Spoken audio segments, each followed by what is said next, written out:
Guys, can remember for Daredevil Season 2, Episode 2, Dogs to a Gunfight, and I was definitely looking forward to this episode. The premiere really impressed me. I really think they did a good job setting up the main villain, that being the Punisher, and this episode focused pretty much solely on that. I mean, while there were other things, the main thing here was developing the Punisher, developing the gang that he's involved in, and this was another really great episode, definitely. This was, again, a setup type episode, but it still was very crazy. We still got a really great action scene this episode, but let's just get into it because I'm really loving this season, and a lot of people are saying the season's a step down, and I really don't see it that way. They're adding a lot to the show, yes, and I can understand if you guys think it might be a little too much, but what they're trying to do is create more for us to get into. You know, one of the best things about Daredevil is that it never feels like a superhero show. It feels like a crime show, and that's exactly what this episode felt with. It felt like a really great episode of a crime drama, and let's just get into it.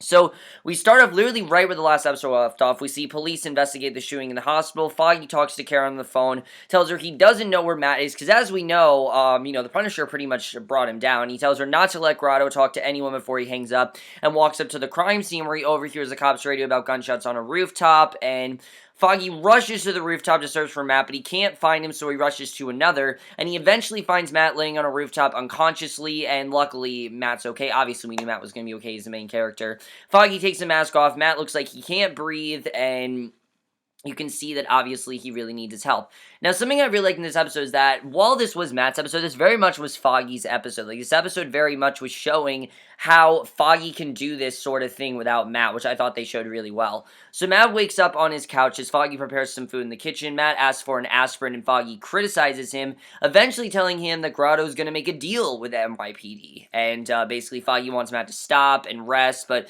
Matt wants to continue. You know, he feels that this is just the beginning of his fight, and that he needs to continue fighting the Punisher, but Foggy tries to grab the Daredevil costume, but Matt doesn't let him, and again, I really love this conflict going on with Foggy and Matt, because it could, again, come across as really dumb, or you could have come across as one of them being an asshole, but that's really not it. You just see that Foggy really cares for Matt, and he doesn't want him to get involved in this sort of thing, and he's really worried about him. I mean, we see so many times, it's not the first time, but so many times, Matt has been bloodied and battered and close to death, and Foggy sees this and obviously is very concerned about him, and it really is a great dynamic they've added to the show, since of course Foggy knows he is Daredevil, and they did a very good job with that, but Matt doesn't want to let the cops take down the man who shot him alone, and, he thinks that he should be the one to do that, because if he can't take down the Punisher, then certainly the cops aren't going to be able to. Nobody seems like he can take him down, and Matt feels like he's the only one that can take him down because he's so powerful.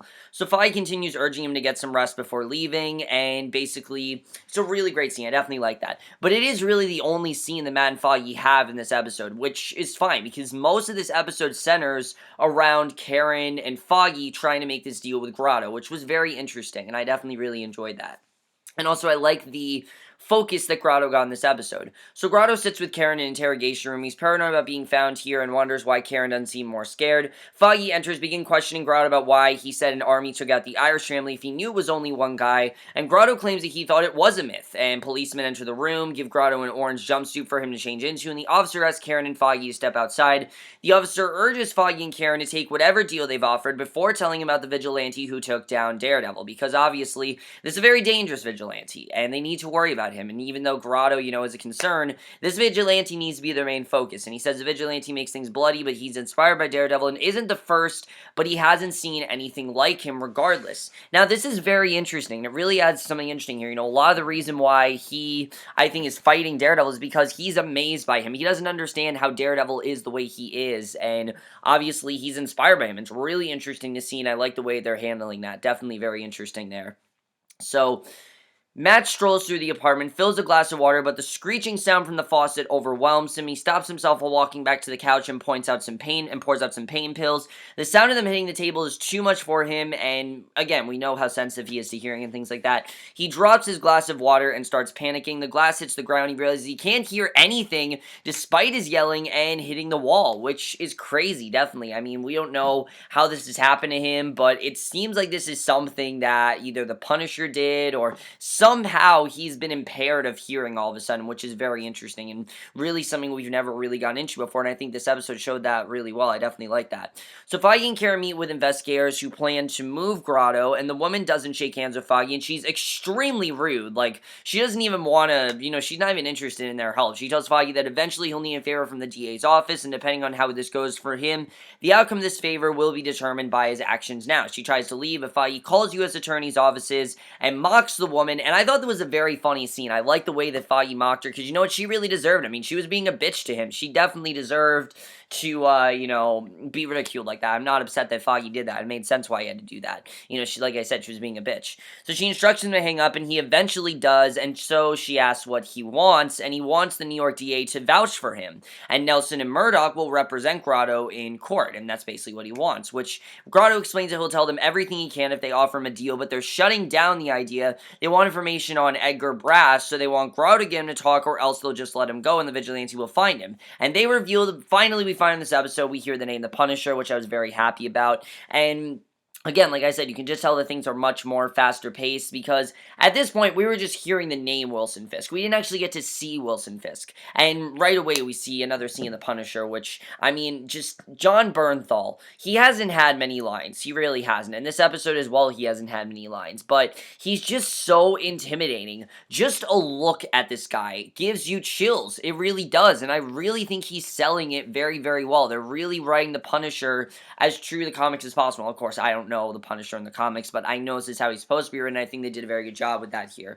A junkie hands a bag over to a pawn shop owner, asks for $100. The Punisher approaches from behind. The store owner urges the man to leave, and he can tell that obviously he's dangerous. He clearly knows what his agenda is. Frank Castle, that's of course his name, asks for a radio that will pick up police frequencies, and the owner says it's illegal. Frank tosses a word of cash on the counter, and it's enough to convince the man to get a radio out from under the counter. He sells it for $1,000, and then the security footage for $100, and the double barrel under the counter for $200, and the man tries to sell him some porn and ends with a video of a 12-year-old which stops the Punisher before the door, which this is very interesting. The way that this gets to Frank, I mean, you can tell that something I like is about this is that he's not completely heartless. Like, he clearly does care, and again, we know why he's so upset. He respects Daredevil, but also is upset because Daredevil brought, but he also wants, to take over and be the lead of this crime business, and obviously Daredevil wants to take him down because of that.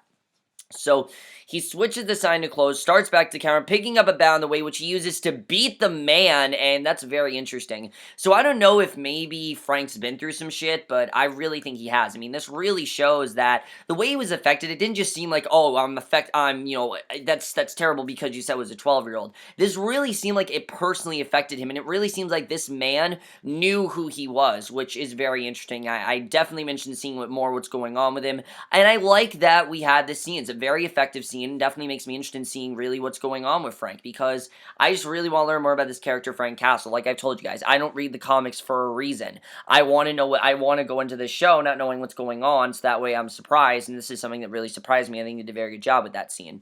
So Foggy and Karen are back at the office. Karen hands over some mail, and it's all overdue bills. Karen's quiet, which gets Foggy's attention, and she's deep into the morgue report. She's freaked out about the idea of possibly having been on the list, because just knowing that. And Foggy says that she's not the only one who deserves to be punished, and she's awesome because she got away. So it makes sense, obviously, why he's called the Punisher, because he punishes people that deserve to be punished. And Karen brings up a good point. I mean, if his name is the Punisher, we know that she's done some really bad things. She killed that one, she killed that one guy last season, and obviously she's worried that the Punisher is going to come after her, which is a very interesting scene. I like the way that was done, but I like that Foggy's telling her that she's not the one who deserves to be punished. She did the right thing. She did the right thing. She needed to kill him, and that guy can't be punished, obviously, because he's dead, so she doesn't need to be worried. But I did like seeing that fear in here. You really do see that. They don't know if they're going to be able to bring him down, because just knowing what he does and knowing how dangerous he is very interesting. So Matt's still leaning against the wall where we left him at. He is regaining his hearing as someone knocks at the door, and it's Karen. And this is a very imperative scene. Like I said, I do think these two are going to date this season. I really do. But I think this points out that she's starting to get some hints, definitely. She definitely is starting to get a bit suspicious, and I think this scene really shows that. She hesitantly enters the apartment, admits that she's scared by what happened at the hospital. They walk inside, she notices the broken glass, and she starts to call him out about his bruises, and tells him whenever he's ready to tell her what's going on with him, she'll be there. Because she keeps hearing things like, oh, he just slipped and fell, and things like that. What I like about it is that I was worried this was going to go back to his drinking problem. They don't bring it up once, so I'm very happy with that. Like I said, I was very worried that the show would focus on that, and that would detract from what's going on, and luckily, we're not going that way. But you can definitely tell that she's suspicious. Do I think she thinks he's Daredevil? No, but she definitely knows there's something going on with him that he's not telling her, and she wants answers. So he quickly changed the topic to ask about what happened with the DA, and she tells him that Ray showed up and told him she's willing to keep Grotto safe. Matt wants to find out more about the Punisher, so they start putting a file together, and she asks if she thinks the Punisher is crazy, but she thinks that by allowing Daredevil to do his Daredevil things is what opened the door for men like this, and I really do agree with her, because of course, Daredevil's a vigilante. He brings down bad men, and it would make sense why the Punisher wants in, because if a man like Daredevil can live in this world, and, can live above the law, he can, even though he was condemned by police and things like that, someone like the Punisher can go out as well, and I think it's very interesting the way they're handling that there's a lot of consequences for what Matt did, and even though Matt is doing a good thing, the Punisher's kind of also doing a good thing. I mean, he's taking out people that he feels deserve to be punished, and it's very interesting. So he concludes that the Punisher could be any one of them, and she leaves before walking out, and yeah, I kind of do agree with what she's saying, that there are definitely more out there like the Punisher. The Punisher's just another vigilante, and she leaves before walking out, tells him she cares about him, and just a very interesting scene, because we don't know where this is going to go. I think in his mind, Matt's thinking, maybe I should tell her what's going on, maybe this might be the time to, but right now, in this episode, at least, he does not tell her what's going on. We still leave that thing, untouched in this episode. I don't know if I'm sure we're going to come back to it, but in this episode, that's all we get of that, but it was a very important scene, because like I said, you can tell that Karen is definitely sensing that something's going on here that she doesn't know about, so that's very interesting. So Daredevil has his costume designer look at his helmet. If the bullet had gone an inch over in any direction, it would have killed him, which, that's something I love about the show, is that you can kill this guy. Like, Matt is just a regular guy. Yeah, he has abilities, but he's just a regular guy, and he can be killed at any moment. So Matt asks Melvin to repair the costume. Melvin concludes they'll have to make a new helmet altogether, but if it is ready tonight, it won't be enough to keep him safe.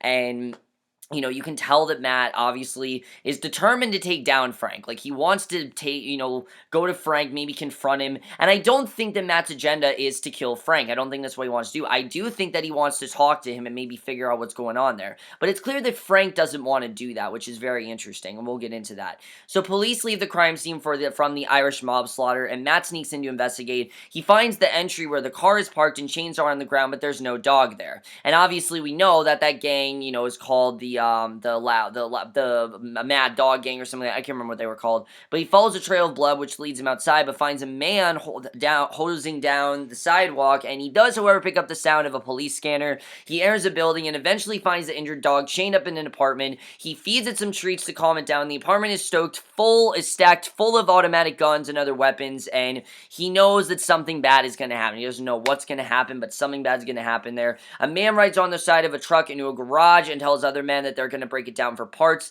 They pull a dead body from it, retrieves his wallet. A man steps in to clean out the blood with a power washer. Gunshots ring out, but he can't hear them over his headphones, and the man eventually falls in the truck, causing him to turn around and find the Punisher.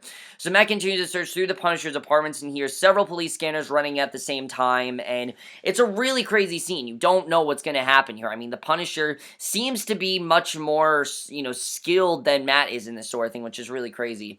So Grotto gets wired up and dressed, and Reyes tells him that they're all set. Grotto is nervous, but Reyes isn't down to wait around. They think that this is the right thing to do, and Reyes leaves, and Grotto continues his conversation with Karen and Foggy and convinces him that he'll be alright, and I like that they want to help him. Like, they understand that he wants a fair trial, but he doesn't think it's really going to work. He feels that they're just so much that there's no way he's going to be able to, come across as not guilty.